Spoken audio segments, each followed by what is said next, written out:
สวัสดีครับท่านผู้ฟังพบกับรายการเกษตรเพื่อชีวิตสำหรับวันนี้จะพูดถึงเรื่องหลักการธุรกิจเกษตร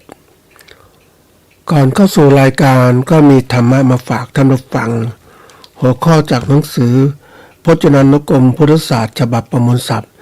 เรียบเรียงโดยเทพเวทีประยุทธ์โตมหาจุฬาลงกรณราชวิทยาลัยพิมพ์เผยแพร่ปี2533หัวข้อธรรมะวันนี้คือตีรณปริญญาก่อนเข้าถึงความหมายของตีรณปัญญาก็เข้ารู้ของเรื่องของว่า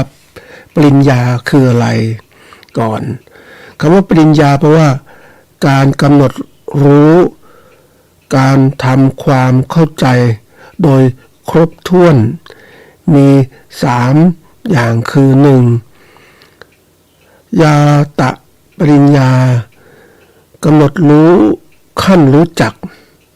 2ตีรณปริญญากำหนดรู้ขั้นพิจารณา3ปหานปริญญากำหนดรู้ถึงขั้นละได้ทีนี้ตีรณปริญญานั้นนะอธิบายความหมายเพิ่มเติมก็คือหมายถึงกำหนดรู้ขั้นพิจารณาคือกำหนดรู้สังขารด้วยการพิจารณาเห็นไตรลักษณ์ว่าสิ่งนั้นมีลักษณะไม่เที่ยงเป็นทุกข์เป็นอนัตตานะอันนี้การรู้ตีรณปริญญานะกำหนดรู้ถึงขั้นพิจารณาเป็นสิ่งสำคัญมากนะในการที่เราจะทำการที่พิจารณาถึงวิปัสสนานะในเรื่องใจเรื่องหนึ่งเพื่อให้ความรู้แจ้งให้เกิดวิปัสสนาญาณปัญญาความรู้แจ้งเห็นจริงนะอันนี้เพื่อการพ้นทุกข์ก็ต้องพิจารณาไตรลักษณ์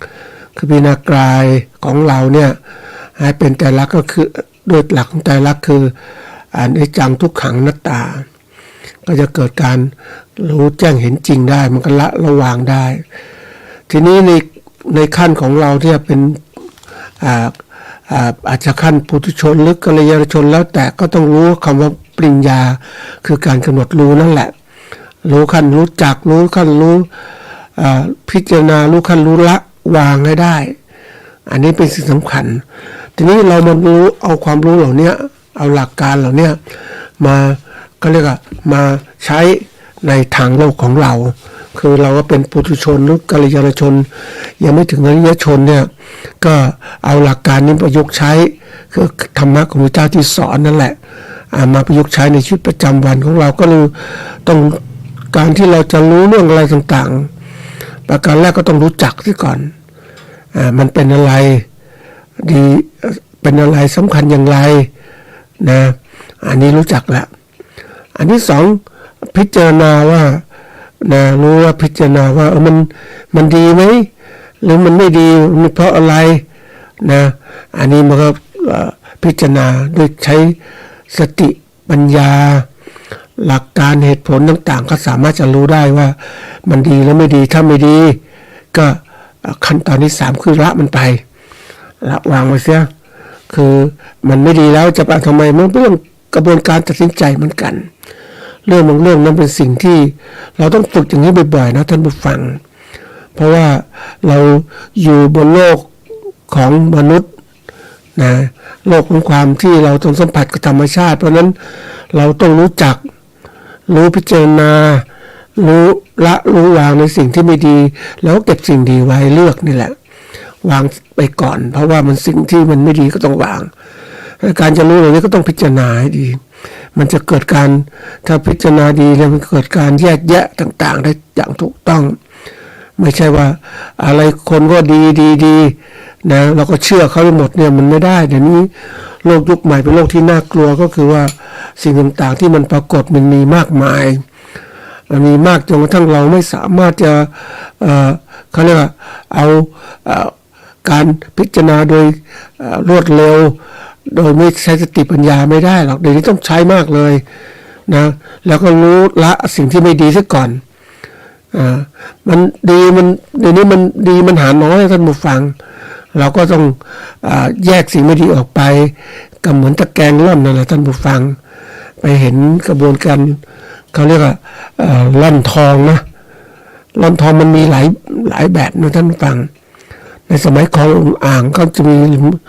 ร้านทองคนก็จะลงไปยังคลองหลอดของอ่างจำไม่ได้แล้วก็จะเอาดินที่มันไหลมาตามทางระบายน้ำมันร่อนเพื่อจะเก็บเศษทองเหล่านั้นอันนี้ร่อนเวลาร่อนก็เอาสิ่งที่ไม่ดีออกไปก่อนไอ้ทองก็จะตกตะกอนอยู่ข้างล่างนะทีนี้ไปดูเขาร่อนทองที่ในแหล่งน้ำธรรมชาติก็เหมือนกันก็ขุดเอาทรายที่มันมีทองปนอยู่เนี่ยก็มาล่อนเอาทีละเอาทรายออกสิ่งไม่ดีออกสิ่งที่เบาออกทรายต่างๆออกค่อยๆล่อนออกไปแล้วก็แยกแยะทองที่มันปนอยู่กับทรายเหล่านั้นเนี่ยออกมานี่คือการล่อนเพราะนั้นกำจัดสิ่งไม่ดีออกไปซะก่อนมันเยอะเนี่ยต้องล่อนดีเพราะว่าบางอย่างเนี่ยเขาเรียกความปัจจุบันมันมีสิ่งที่ไม่ดีมากมายนี่จะเป็นสิ่งไม่ดีมากมายมันจะคัดสิ่งดีๆนะมันคัดยากมาดูสิ่งที่ล่อนนั่นแหละเหมือนกันนะเพราะฉะนั้นจะเอาความจริงต่างๆก็ต้องดูอย่างเนี้ยอย่าเอาตัดสินใจตามอารมณ์เราต้องมีเหตุมีผลพิจารณาไปเราจะถึงความจริงแท้ที่เกิดขึ้นได้นะวันนี้มาดูเรื่องของหัวข้อที่พูดก็คือหลักการธุรกิจเกษตรดูความหมายของหลักการธุรกิจความหมายก็คือหลักคำว่าหลักการเนี่ยก็คือสาระสำคัญที่ยึดถือเป็นแนวปฏิบัติสาระสำคัญที่ถือเป็นแนวปฏิบัตินะธุรกิจเกษตรก็คือการประกอบการปลูกพืชเลี้ยงสัตว์เพื่อการค้าแล้วก็ทำกำไรนะเราก็เอาแค่นี้แหละทำกำไรเพราะนั้นรวมความนั่นก็คือว่านะสาระสำคัญที่ยึดเป็นแนวปฏิบัติของการทำการค้ากำไรการด้านการเกษตรของเราที่จะเป็นธุรกิจเนี่ยนะก็ต้องดูมันมีหลักการคำว่าหลักการนี่มันเป็นเรื่องที่ว่าเรารวมหลักๆเป็นประเด็นหลักๆไว้มันมีรายละเอียดปลีกย่อยเนี่ยมันเยอะไปหมดอะแต่เอาจับหลักให้ได้ที่ก่อนนะเราก็จะสามารถรู้เข้าใจนะโดยไอ้ตัวนี้ก็จะมีหลัก พูดถึงคำว่าหลักการมันจะมีหลักคำถัดมาคือใกล้ๆกันนะท่านผู้ฟังก็มีความสำคัญคำว่าหลักการในสาระสำคัญที่ยึดถือเป็นแนวปฏิบัติอีกคำหนึ่งต่อมาคือหลักเกณฑ์หลักที่กำหนดเนี่ยเพื่อใช้วินิจฉัยและปฏิบัติตามนะหลักที่กำหนดเพื่อใช้ปฏิบัติการของเรานะทีนี้มันก็มีถามอีกคำหนึ่งตามมาก็คือหลักชัยหลักชัยก็เป็นคำนามหลักที่กำหนดไว้ว่าคู่แข่งขันที่ไปถึงก่อนเป็นผู้ชนะก็มุ่งหมายมองตัวบุคคลนั่นแหละเป็นหลักนะทำอะไรแล้วแต่ต้องมีหลักชัยก็คือกำหนดตามเป้าหมายที่วางไว้หลักเกณฑ์เป็นเกณฑ์กำหนดพิจารณาในการที่จะดูว่ามันเป็นไปตามขั้นตอนไหมมาย้อนกลับไปก็เป็นหลักการ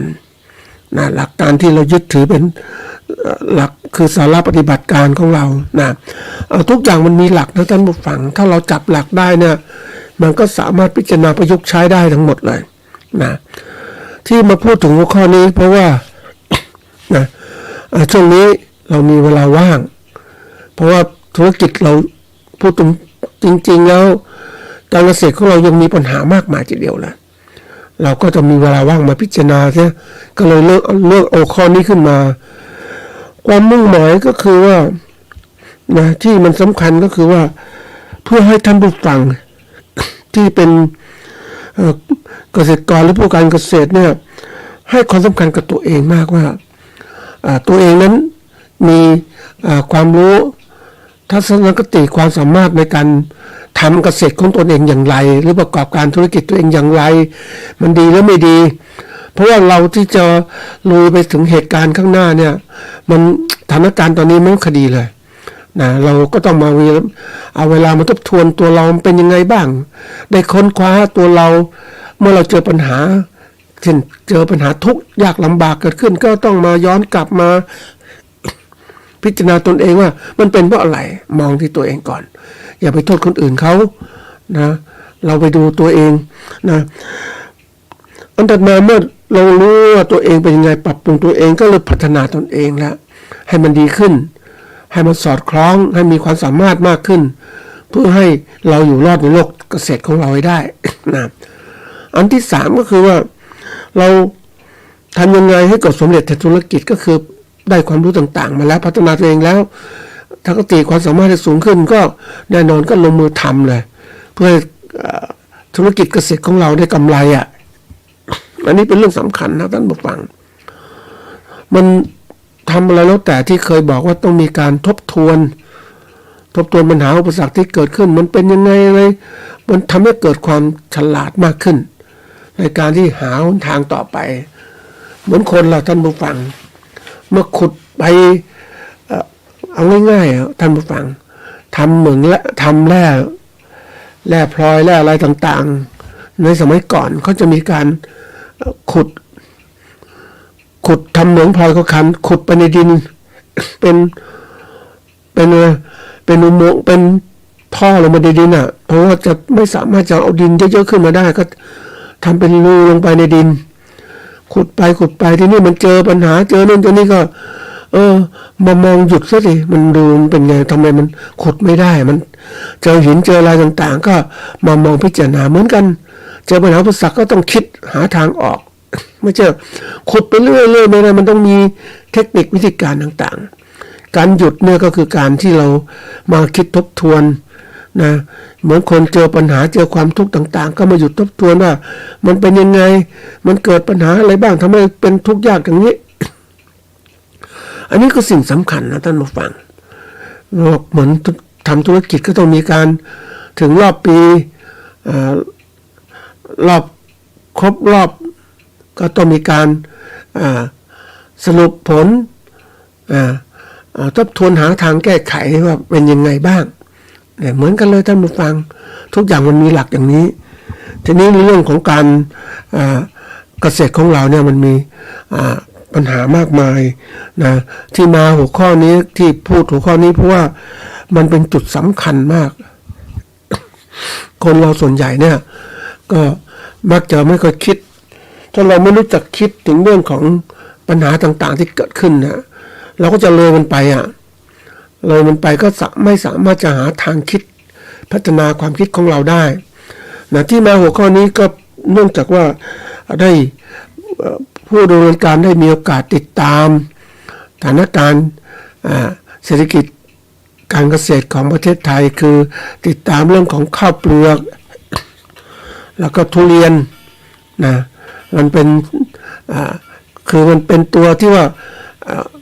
ก็เรียกว่าเป็นหลักๆของประเทศไทยทำรายได้เกษตรที่ดีๆเขาเรียกเป็นพระเอก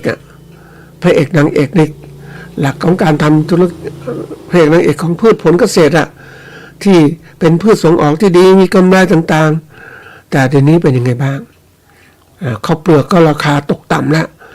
เพราะว่าอินเดียขายข้าวเปลือกแข่งกับเราขายทั่วโลกราคาถูกเลยเพราะประเทศเขาใหญ่คนก็เยอะนี่ผลิตข้าวมาเหลือเพราะว่า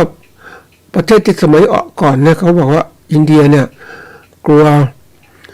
ว่าประเทศจะมีขาดแคลนอาหารก็หยุดปี67ห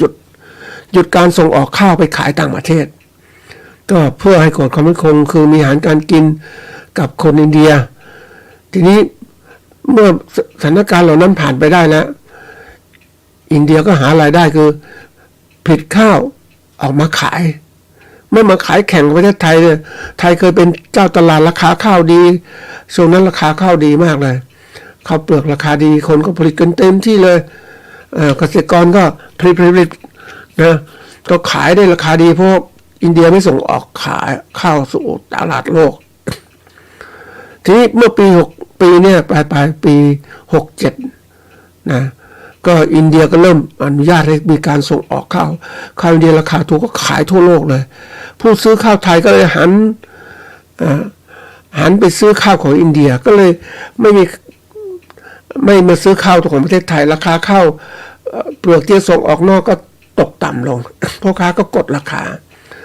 ไม่ซื้อแล้วเกิดไม่ซื้อข้าวไทยจำนวนที่เหมือนเดิมก็ลดปริมาณการซื้อแล้วก็ลดราคาลงมาด้วยจริงนี่ตัวอย่างแล้วใครจะแก้ชาวนาก็บอกว่ารัฐบาลต้องช่วยนะราคาเขาตกต่ำต้องช่วยหน่อยรัฐบาลก็ช่วยเรื่องปุ๋ยเรื่องค่าชดเชยข้าวต่างๆรายละพันแล้วแต่จะขอเนี่ยพยายามหาทางช่วยแต่ไม่ทราบว่าจะช่วยยังไงนะอันนี้เป็นตัวอย่างทุเรียนก็เช่นกันเราควรส่งออกดีใจว่าเราส่งประเทศจีนจำนวนมากทีเดียวแล้วก็ไม่ได้คิดหาทางออกเพราะว่าอะไรจีนซื้อหมดเลยราคาดีด้วยเพราะเศรษฐกิจจีนเขาดีในประชาชนมีอะไรก็ซื้อทุเรียนกินกันเต็มที่เลยโดยเราเองเนี่ยมันเหมือนกับว่าสภาพของการคนเนี่ยเมื่อมองเห็นรายได้มากขึ้นก็ใส่ใจแต่รายได้โอ้ยทำผลิตยังไงเรียนทุเรียนได้มากผลิตดีขายจีนนะไม่ได้เตรียมการแก้ไขเลยว่าจีนพ่อค้าจีนเขาก็ฉลาดเขาก็ไปซื้อทุเรียนประเทศอื่นเข้ามาหรือส่งเสริมผลิตการทุเรียนประเทศจีนเป็นช่องทางออกของเขาเขาต้องหาวิธีการสร้างสินค้าราคาถูกสร้างทุเรียนราคาถูกให้กับเขาเองเขาจะซื้อไปขายก็ทุเรียนไทยราคาแพงอยู่แล้วก็ขายได้ราคานะเขาก็มีกำไรส่วนหนึ่งแล้วแต่ถ้าเมื่อพ่อค้าจีนเขารู้เฮ้ยไปซื้อทุเรียนราคาถูกมาขายอาจจะต่ำกว่าทุเรียนไทยนิดหน่อยแต่ก็กำไรมหาศาลเลยเพราะนั้นคนจีนก็เริ่มเหมือนกันซื้อสิ่งทุเรียนราคาถูกนะผู้บริโภคเพราะนั้นก็เลยกลายเป็นว่าซื้อทุเรียนที่ราคาถูกไปแล้วทุเรียนราคาถูกมาจากไหนก็มาจากเวียดนามจีนบ้างลาวบ้างแล้วแต่สถานที่ที่เขาทำไว้ก่อนละคือก็จำไว้เสมอนะท่านผู้ฟังว่าสิ่งที่เราผลิตใดก็ตามถ้ามันดีเนี่ยราคาดีคุณภาพดีต่างๆเนี่ยก็มีคู่แข่งตลอดเวลาเขาอยากทำธุรกิจอย่างนี้แข่งกับเรานะแล้วเราเองเราเป็นผู้ผลิตเองทำไมไม่ดูไม่ศึกษาบางคนบอกรู้แล้วแต่เขายังอ่อนแออยู่เขายังไม่ทันสมัยเรานี่เก่งแล้วเนี่ยมันก็เลยกลายเป็นว่าพลาดแล้วก็ไม่ได้คิดหาทางออกไว้เพื่อเอาไว้ตามหลักการก็บอกจงอย่าไว้ใจในทะเลนะทั่วไปนะทะเลที่เงียบสงบ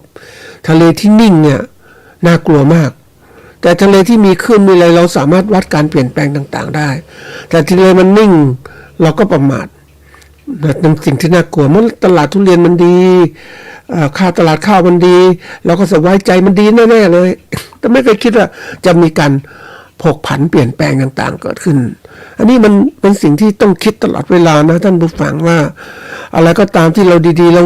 คิดมันดีตลอดมันไม่ใช่หรอกยิ่งดีเนี่ยต้องกลัวเลยต้องหวาดระแวงเสมอว่ามันมีอะไรเหมือนทะเลที่นิ่งๆจะมีอะไรอยู่ใต้ทะเลจะมีคลื่นทะเลไหมนะเนี่ยเหมือนก็เจอเรื่องของสึนามินะท่านผู้ฟังในประเทศไทยไม่เคยเจอสึนามิประเทศจีนก็เจอประจำเพราะแผ่นดินไหวมันเกิดขึ้นแผ่นดินไหวใต้ทะเลเพราะนั้นเมื่อมันทะเลมันยุบน้ำก็นิ่งไหลไปหาดก็กว้างขึ้นเพราะว่าน้ำมัน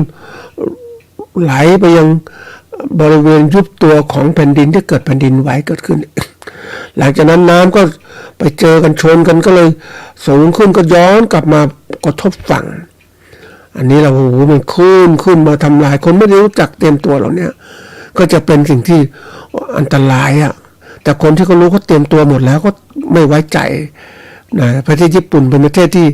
มีคลื่นสึนามิมากแผ่นดินไหวมากเขาเตรียมการไว้เขาจะรู้มันจะทำยังไงอย่างนี้แผ่นดินไหวแล้วเดี๋ยวต้องเตรียมละถ้าอยู่ชายทะเลก็ต้องอาจจะเจอสึนามิเกิดขึ้นเนี่ยเหมือนกันน่ะเราต้องเตรียมการต่างๆอย่าไปคิดว่าทุกอย่างดีหมดนะท่านผู้ฟังทีนี้ที่ยกเรื่องนี้มาพูดเพราะว่าต้องการให้เขาเรียกว่า ทุกคนได้ทราบเหตุปัจจัยต่างๆอยู่ตลอดเวลาว่ามันจะมีอะไรกระทบต่างๆทำให้เกิดการตื่นตัวนะตื่นตัวว่าตื่นรู้ตื่นตระหนักที่จะต้องปรับตัวตลอดเวลาอย่าไปหลงระเริงกับสิ่งที่มันดีอย่างเงี้ยนะแต่มันเกิดขึ้นมาแล้วทำยังไงวันนี้ตัวอย่างข้าวเปลือกทุเรียนของเราเนี่ยก็เจอแล้วนะแล้วเจออย่างนี้ปุ๊บนี่ตัวอย่างนะแต่เจออีกตัวหนึ่งคือเรื่องของการบริโภคสินค้าเกษตรของประชาชนเราเนี่ยคือประชาชนเรามีรายได้น้อย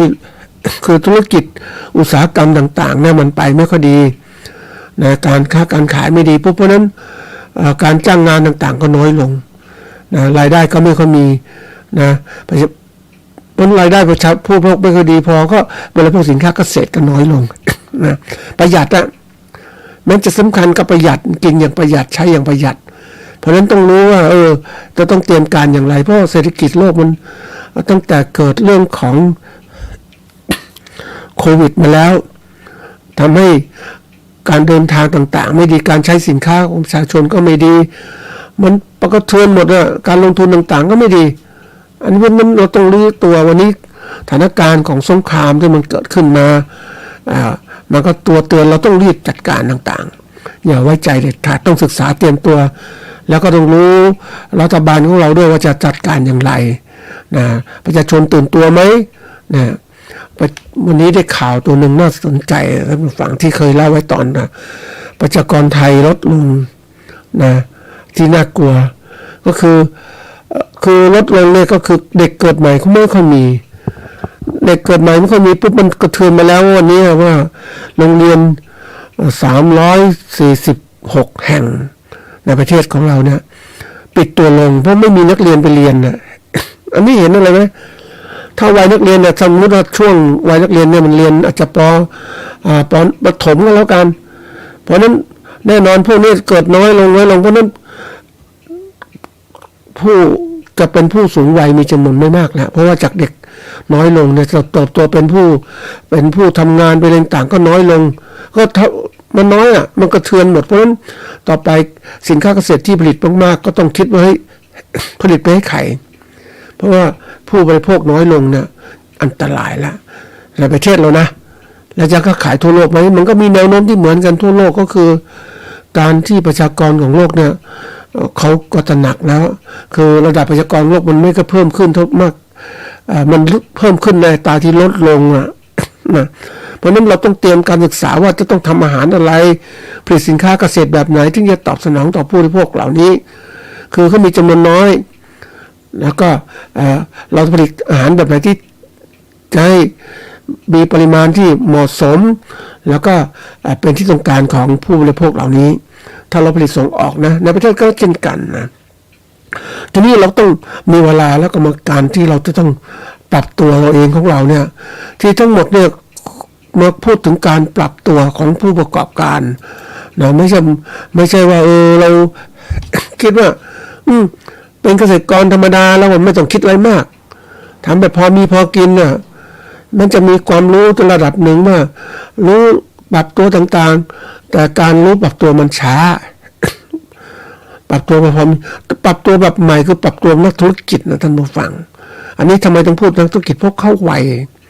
เขาคิดอะไรไวเขามองโลกข้างหน้าจะเปลี่ยนแปลงอย่างไรเกิดขึ้นทีนี้มาดูหลักสำคัญที่บอกว่าหลักนะธุรกิจเกษตรเขาบอกว่าหลักการทำธุรกิจเกษตรให้มั่งคั่งเกี่ยวข้องกับการเป็นที่เกี่ยวข้องกับการเป็นผู้ประกอบการที่มีคุณสมบัติเหมาะสมนะจัดการธุรกิจอย่างมีประสิทธิภาพนั่นเน้นไปที่ใครเน้นไปที่เกษตรกรผู้ประกอบการจะต้องมีเขาเรียกความรู้ทักษะความสามารถที่มันดีขึ้นนะตัวแรกก็คือว่าหลักการแรกก็คือคุณสมบัติของผู้ประกอบการธุรกิจเกษตรเนี่ยมันเป็นไงบ้างอันที่หนึ่งคือต้องถัดมาตัวนี้ก็คือมีความคิดสร้างสรรค์และนวัตกรรมใหม่ๆผู้ประกอบการต้องมีการเรียนรู้ค้นคว้ามีสติเชิงบวกต่อการทำธุรกิจเกษตรสมัยใหม่ให้มากขึ้นต้องมีความสามารถรู้ด้วยนะรู้เรื่องราวต่างๆคือเกษตรแบบเดิมเนี่ยรู้ธรรมชาติรู้ธรรมดาแต่เกษตรแบบใหม่ไม่ต้องรู้แบบ นักธุรกิจต้องรู้วิชาการที่ดีรู้เรื่องของการที่จะเอาวิชาการเหล่านี้วิทยาศาสตร์ที่วิทยาเกษตรต่างๆเอามาใช้เร็วที่สุด มันได้ไวท่านผู้ฟังนะเรื่องของการค้าการขายต่างๆนวัตกรรมการค้าตลาดดิจิตอลมาร์เก็ตติ้งต่างๆเนี่ยเอาตรงนี้หมดเลย มันต้องจะอยู่รอดได้นะรู้แล้วไม่พอนะถัดมาคือความสามารถในการแข่งขันต้องมีความสามารถในการแข่งขันกับคู่แข่งรายอื่นเพื่อธุรกิจเติบโตได้วันนี้เราอยู่กับกลุ่มของเพื่อนของเราเป็นชาวนาด้วยกันเกษตรกรก็อยู่เท่านี้เราก็คิดก็เป็นงี้เราก็เป็นอย่างเนี้ย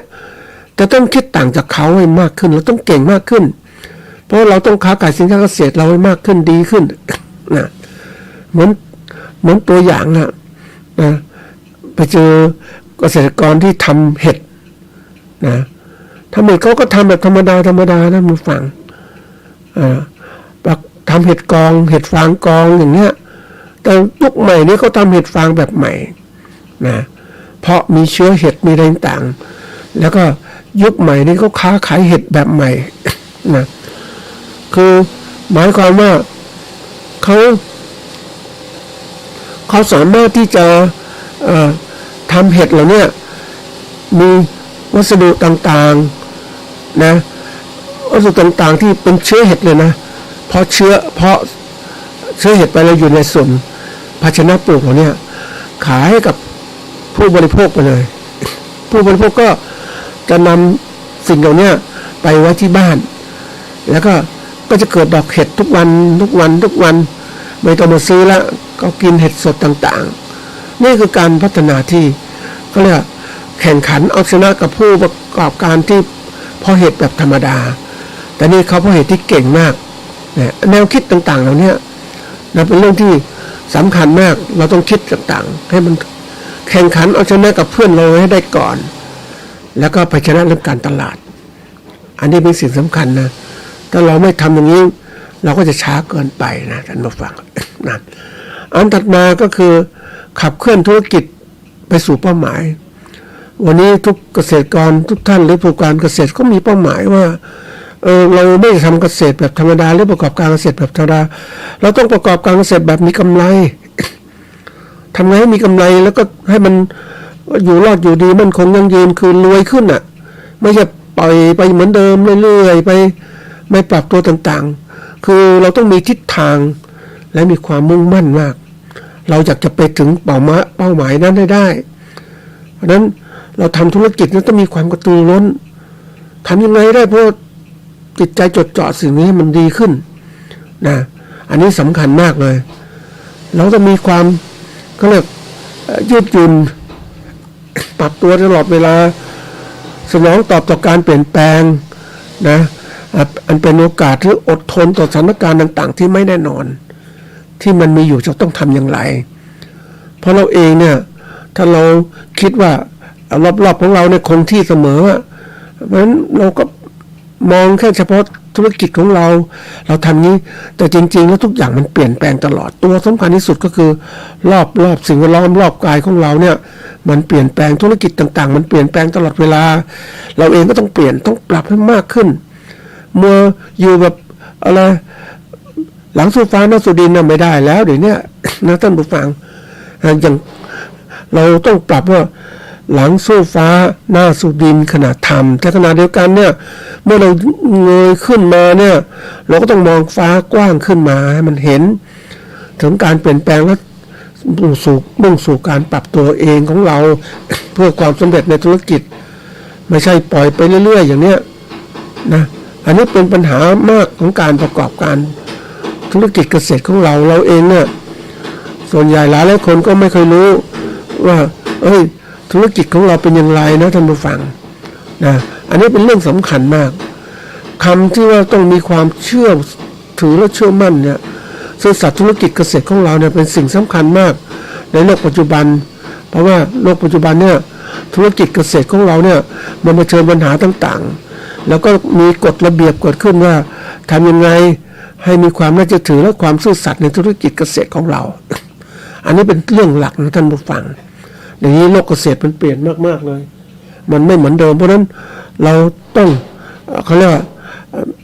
มีความคิดพิจารณาเรื่องต่างๆให้มันดีขึ้นนะข้อที่สองนะคุณสมบัติของผู้ประกอบการเกษตรก็คือองค์ประกอบของการเป็นผู้ประกอบการธุรกิจเกษตรเนี่ยก็แน่นอนว่าต้องมีปัจจัยของบุคคลสนับสนุนการเป็นผู้ประกอบการนะคือปัจจัยส่วนบุคคลนะบรรทัดฐานที่ทางสังคมวางไว้เป็นอย่างไรอย่างนี้ตามหลักประชากรศาสตร์เนี่ยนะก็แน่นอนก็ต้องมีในธุรกิจต่างๆก็ต้องมีผู้ประกอบการที่ต้องมีความก็เนี่ยมีความเก่งมีความเชี่ยวชาญต่างๆให้มากขึ้นนะในการที่จะพัฒนาต่างๆให้เกิดขึ้นทีนี้คุณสมบัติผู้ประกอบการเนี่ยก็ต้องมีก็เนี่ยตัวสำคัญที่เคยบอกว่าต้องมีความรู้ความสามารถทักษะความสามารถต่างๆความมั่นใจการแข่งขันการขับเคลื่อนธุรกิจสู่เป้าหมายการแก้ปัญหาที่เก่งสมรรถภาพของผู้ประกอบการเนี่ยอย่างที่บอกมีความรู้ความสามารถเนี่ยเราจำเป็นต้องประกอบการธุรกิจที่เก่งก็คือตั้งแต่แบ่งเป็น3ด้านคือ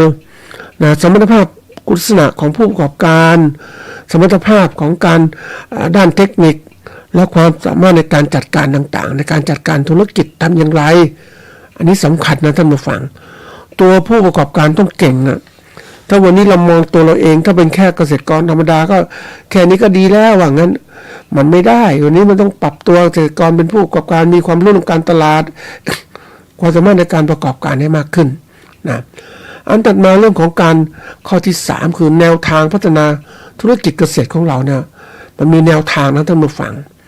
แนวทางพัฒนาธุรกิจมีกำไรมากขึ้นทำอย่างไรถ้าเป็นเกษตรกรส่วนใหญ่ก็มองว่าเพิ่มอะไรนะเพิ่มประสิทธิภาพการผลิตเพิ่มคุณภาพสินค้าให้มีมาตรฐานมากขึ้นนะคือคิดอยู่แค่นี้แต่นี้ถ้าเราพูดการธุรกิจมันก็คิดกว้างขึ้นว่าเราต้องสร้างมูลค่าเพิ่มของสินค้าเกษตรให้มากขึ้นการเป็นผู้ประกอบการนั้นต้องค้นคว้าผลิตภัณฑ์ใหม่ๆนะตลอดจนหาทางแก้ไขปัญหาที่เกิดขึ้นในผลิตภัณฑ์เดิมที่มีอยู่ต้องปรับปรุงยังไงอย่างข้าวอย่างเงี้ยจะมีข้าวคุณภาพดีทุเรียนก็ต้องมีคุณภาพดี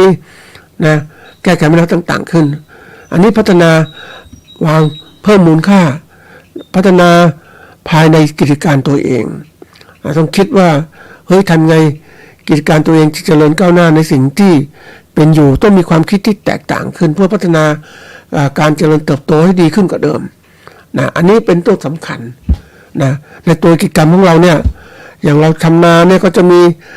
ตั้งแต่เรื่องของที่ดินทุนแรงงานการประกอบการมันเป็นยังไงบ้างที่ดินมันดีไหมทุนเรามีมากพอไหมแรงงานเรามีดีไหมเราต้องหาแรงงานเอาคนแรงงานไม่มีก็เอาคนจักรมาช่วยการประกอบการก็เอาจะประกอบแบบเดิมไม่ได้เดี๋ยวนี้ ยังนึกถึงเกษตรกรที่เขา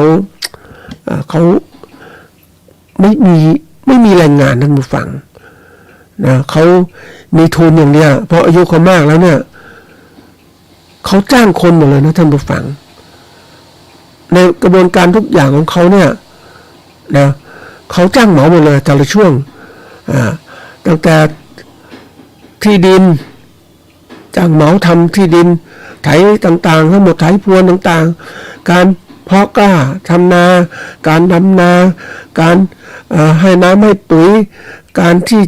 เก็บเกี่ยวข้าวทำยังไงเครื่องจักรหมดเลยเขาเหมาช่วงหมดเลยนี่เขาเลื่อนระดับของการเป็นผู้ประกอบการไม่จำเป็นจะต้องไปทำเองบางอย่างทำเองมันไม่คุ้มจ้างเหมาดีกว่าอย่างเนี้ยนี่คือแนวคิดของการที่ว่าพยายามกิจการตัวเองให้มากขึ้นนะการตลาดก็จะเกิดขึ้นมาเขาจะวางแผนทั้งหมดถัดมาเรื่องของการว่าต้องมีความคิดการพัฒนาอุตสาหกรรมนะคำว่าอุตสาหกรรมกิจกรรมที่ใช้ความอุตสาหะนะจะต้องทำให้มากขึ้น เพื่อลดต้นทุนการผลิตของเรากระตุ้นและผลักดันอุตสาหกรรมทางด้านเกษตรเนี่ยแข่งขันร่วมมือต่างๆมันเป็นเรื่องสำคัญนะท่านผู้ฟังเกษตรกรรายเล็กมันอยู่แล้วได้ยากลำบาก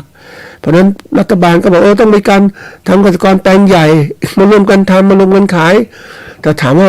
มันเป็นไปได้ง่ายไหมไม่ง่ายแล้วเพราะว่าอะไรก็คือว่าเกษตรกรของเราเนี่ย ก็แน่นอนก็อยู่แบบเดิมๆเราไม่ได้พัฒนาความรู้เราส่วนใหญ่พัฒนาการที่ผ่านมาเนี่ยฝ่ายรัฐไปให้ความรู้กับเขา ความรู้มันเริ่มต้นจากรัฐให้ทรัพยากรในการจูงใจให้เกิดการพัฒนาแต่จริงๆแล้วต้องปลุกเราต้องสร้างที่ถูกต้องก็คือว่าต้องทำให้เขาเกิดความคิดแปลงเล็กมันอยู่ไม่ได้เป็นใหญ่ดีไหมมันเริ่มจากตรงนี้ก่อนปูพื้นฐานในจิตใจของเขานะเพราะฉะนั้นมันจะทำให้โครงการมันยืดต่อเนื่องวนไปแต่ถ้าเราไม่มีให้เกษตรกรมีความคิดลึกซึ้งในการพัฒนาตัวตนเองเนี่ยเมื่อภาครัฐถอนตัวไปก็โครงการก็ไม่สำเร็จนะทีนี้ขั้นตอนที่4เนี่ยเรื่องที่4ก็คือการจัดการธุรกิจเกษตรคำว่าธุรกิจเกษตรเป็นเรื่องของการเขาเรียกอย่างที่บอกว่ามันเป็นธุรกิจนะกิจการที่เกี่ยวกับเกษตรมันต้องทำกำไรมันจะมีวิธีการจัดการแบบทันสมัยมากขึ้นการจัดการแบบไหนล่ะอย่างแต่ก่อนเรามีเป็นเกษตรกรเราก็มีความคิดเรื่องที่ดินทุนแรงงานการประกอบการผลิตสินค้าเกษตรอย่างเงี้ยนะเขาคิดอยู่ท่านี้แต่ถ้าเราเป็นผู้จัดการเป็นธุรกิจเนี่ยมีการผลิตไม่พอของการตลาดต้องมีสินค้าเกษตรราคาขายยังไงตลาดขายยังไงนะ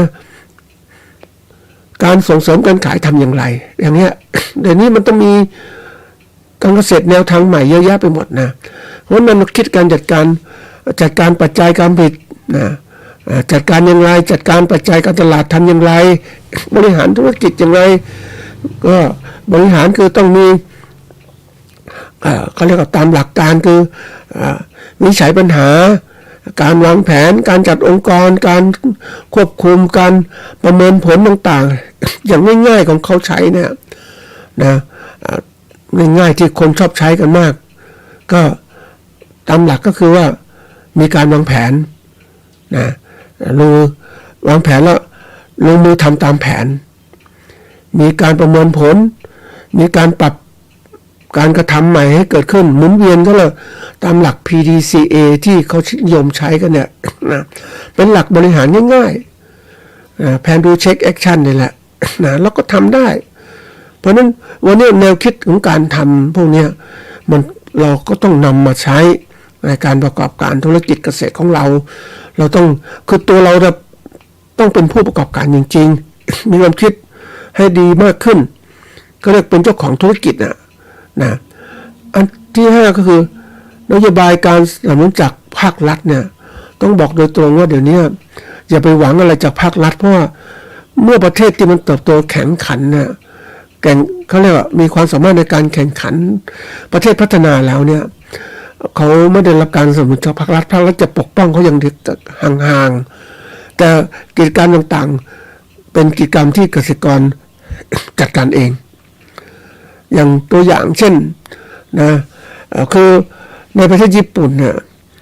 นะข้าวเนี่ยเป็นพืชอาหารหลักของเขานี้เขาก็คนส่วนใหญ่ก็ไม่เข้าผลิตข้าวเพราะว่าไปทำงานอุตสาหกรรมดีกว่ารายได้ดีกว่าทีนี้ทำยังไงข้าวจะมีมากขึ้นก็ต้องมีการซื้อข้าวในราคาแพงให้เกิดการผลิตข้าวคนก็จะมาผลิตข้าวเพราะนั้นทำให้ข้าวเป็นความมั่นคงการปลอดภัยด้านอาหารของประเทศญี่ปุ่นราคาข้าวญี่ปุ่นสูงมากเกษตรกรอยู่ได้นี่คือ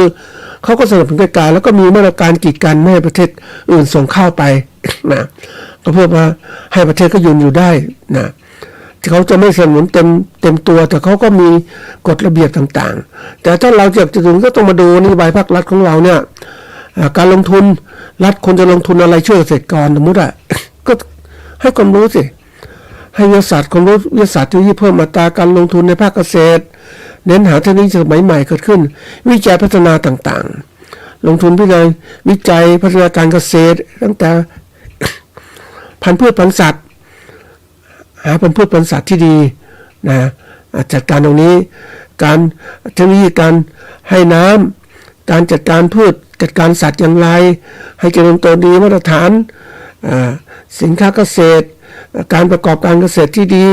การประกอบเกษตรให้ปลอดภัยต่างๆแล้วเนี่ยอันนี้เป็นสิ่งที่งานวิจัยต่างๆภาครัฐลงทุนแล้วก็มาเผยแพร่ให้กับเกษตรกรหรือผู้การเกษตรของเรานะการพัฒนาทักษะเนี่ยแน่นอนว่าคือความสามารถของมนุษย์เนี่ยการลงทุนในมนุษย์เป็นเรื่องที่ต้องคิดเพิ่มต้องขีดความสามารถต่างๆให้มากขึ้นเพราะอะไรที่ผ่านมาเนี่ยภาคเกษตรของเราเนี่ยบอกตรงๆว่าเราเกษตรกรไม่ได้รับการพัฒนาดีเท่าที่ควรเพราะว่ามันธรรมชาติของรัฐนะท่านผู้ฟังรัฐจะใส่ใจกับกิจการใดที่ก็เลยกิจการใดที่ให้รายได้ดีกับประเทศรัฐบาลก็ใส่ใจไอ้ปีที่ผ่านมาเนี่ย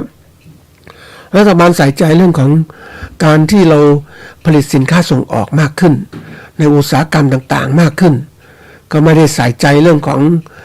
พวกของการเกษตรมากนักก็อยู่ได้อย่างเงี้ย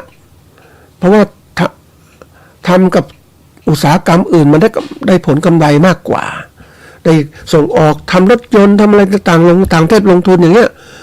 นี่ก็คือมองลูกอย่างนี้เรื่องของการที่เราจะได้รายได้คือขายแรงงานน่ะนะแต่จริงๆเรื่องของอุตสาหกรรมอาหารเนี่ยเป็นเรื่องหลักนะท่านผู้ฟัง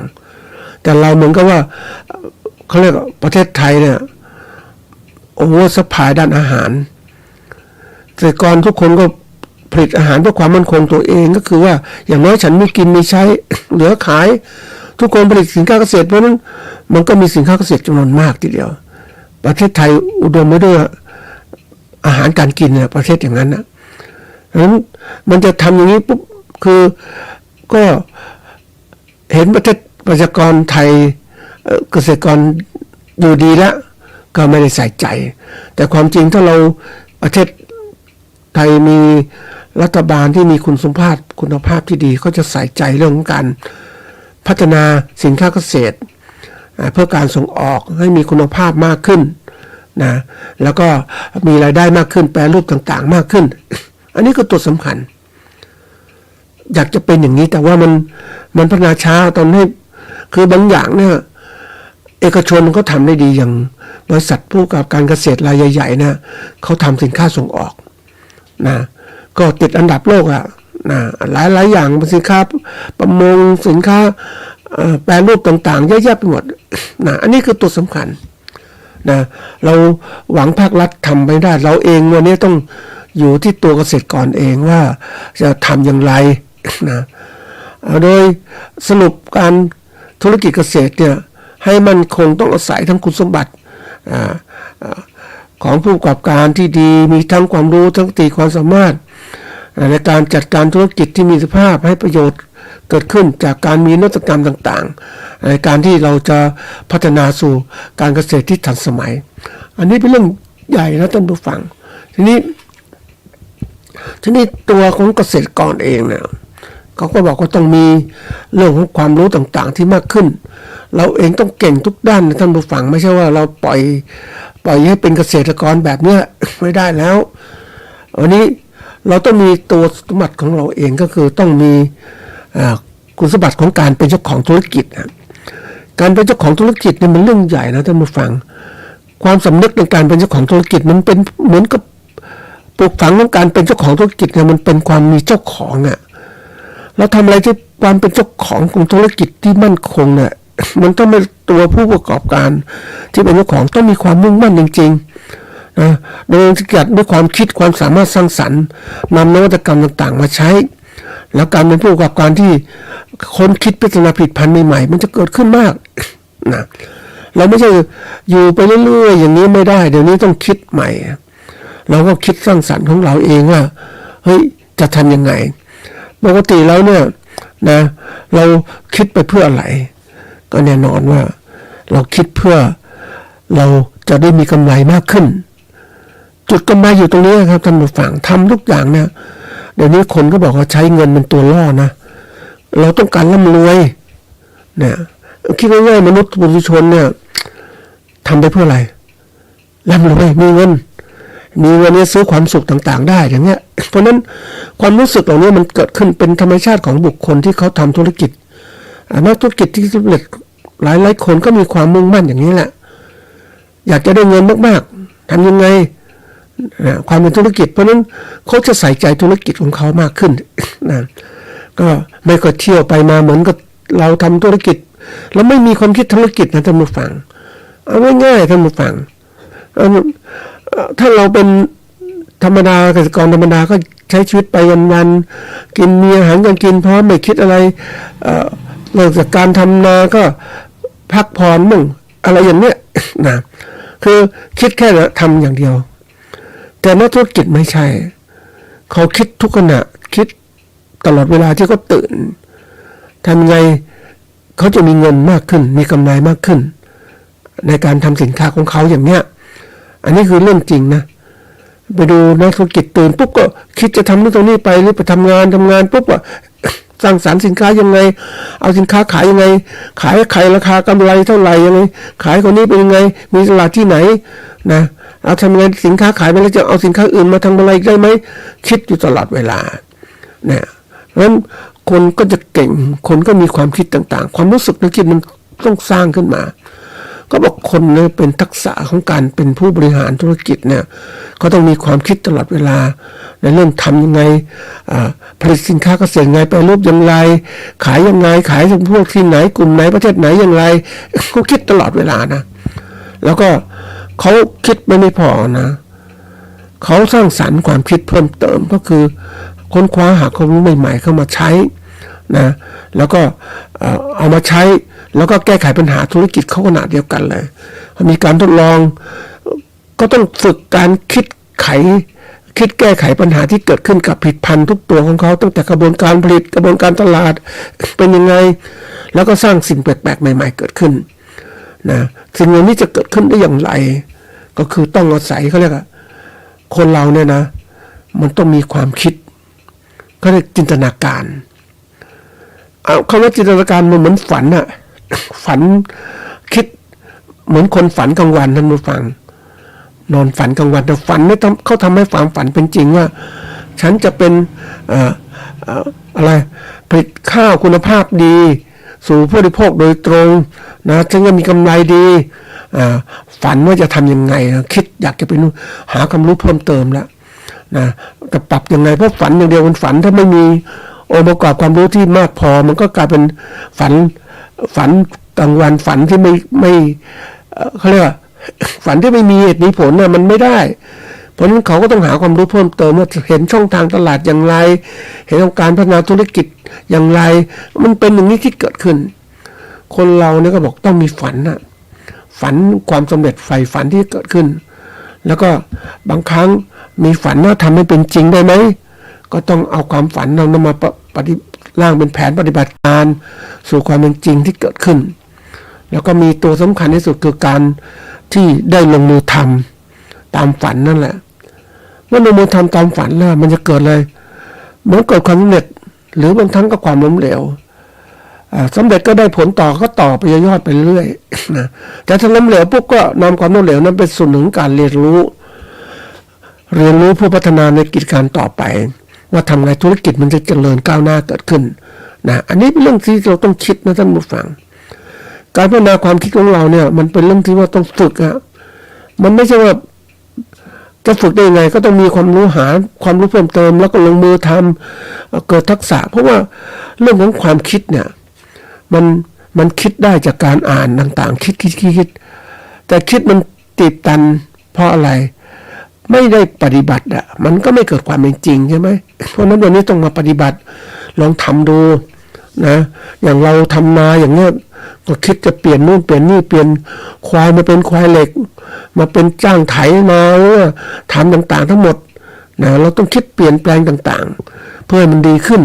นะอันนี้เป็นเรื่องสำคัญนะท่านผู้ฟังคนเราเนี่ยถ้าเราไม่รู้จักพัฒนาตนเองคิดหาทางออกตนเองก็จะกลายเป็นเขาเรียกเหมือนคนนะท่านผู้ฟัง